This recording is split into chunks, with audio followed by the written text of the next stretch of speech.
ಆದ್ರೆ ಎಲ್ರು ಮುಂದೆ ನೀನ್ ಇಷ್ಟು ಕೆಡ್ದಾಗ ನಡ್ಕೋತೀಯ ಅಂತ ಅನ್ಕೊಂಡಿರ್ಲಿಲ್ಲ.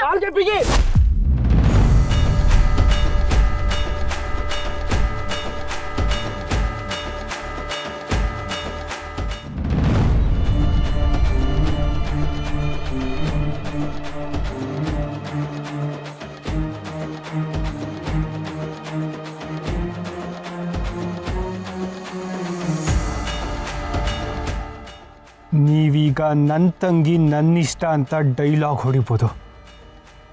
ನನ್ನ ಲಕ್ಷ್ಮಿ ಮಧ್ಯ 1000 ಇರ್ಬೋದು, ಇನ್ನು ಮುಂದೆನೂ ಇರುತ್ತೆ. ಆದರೆ ನನ್ನ ಮುಂದೆ ಲಕ್ಷ್ಮಿ ಮೇಲೆ ಯಾರಾದರೂ ಕೈ ಮಾಡಿದ್ರೆ ಅದನ್ನು ನಾನು ನೋಡ್ಕೊಂಡು ಸುಮ್ಮನೆ ಇರಲ್ಲ.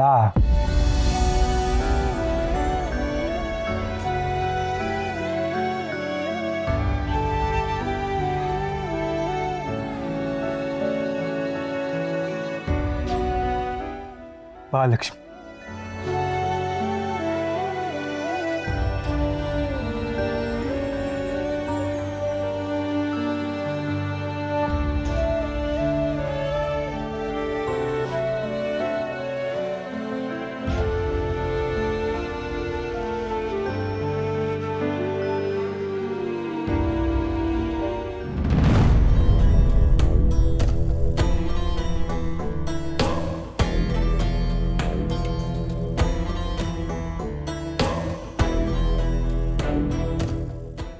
ದೇವಕಿ, ನಾನಿಲ್ಲಿದ್ದೀನಿ.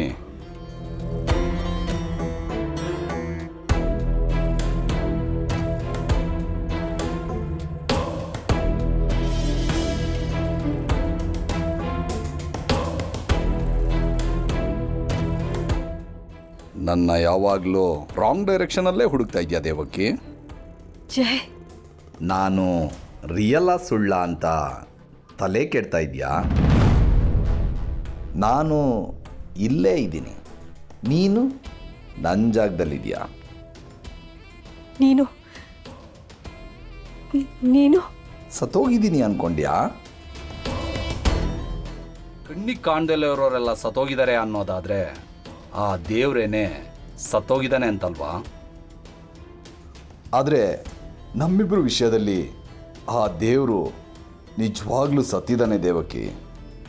ಇಷ್ಟು ವರ್ಷ ಎಲ್ಲಿದೆ? ನನ್ನನ್ನು ನೋಡಬೇಕು ಅಂತ ಅನ್ನಿಸ್ಲೇ ಇಲ್ವಾ ನಿನಗೆ? ನನ್ನನ್ನು ಯಾಕೆ ಬಿಟ್ಟು ಹೋದೆ ಜೈ? ನಾನು ಬಿಟ್ಟೋದ್ನಾ?